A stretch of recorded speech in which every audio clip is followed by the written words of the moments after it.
Yeah, food and water will be a way that most people feel impacts of climate change first. Welcome, AG. Well, good evening, everybody. For us, Copenhagen was a groundbreaking opportunity to really introduce the very realistic and very sobering proposition that if you have unpredictable weather, that means unpredictable harvest.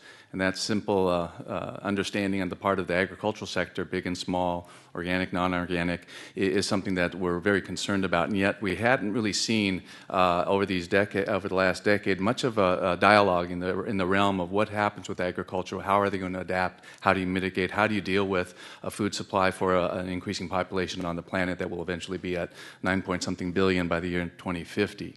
We've heard all the estimates of what kind of food supply we're going to need by then, but the challenges that are facing us in being able to produce a predictable, reliable food supply on all the different landscapes that we have in this planet make it a very difficult challenge for us looking into the future. And when you have unpredictability in the different things that allow you to get a crop off to be harvested, when you recognize in the underdeveloped world that almost half of the products that are grown never make it on the plate, when you recognize in the developed world that almost 30 to 40% of the products that are on the plate get thrown away.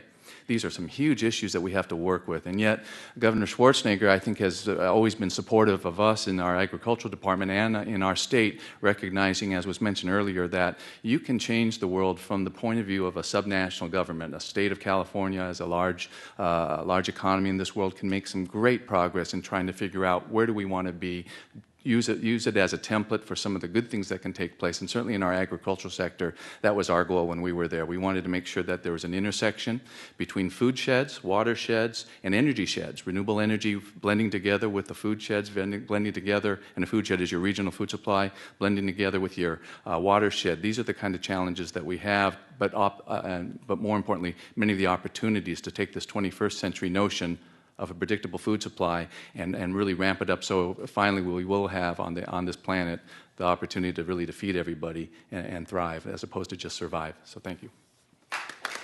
Thank you, AG.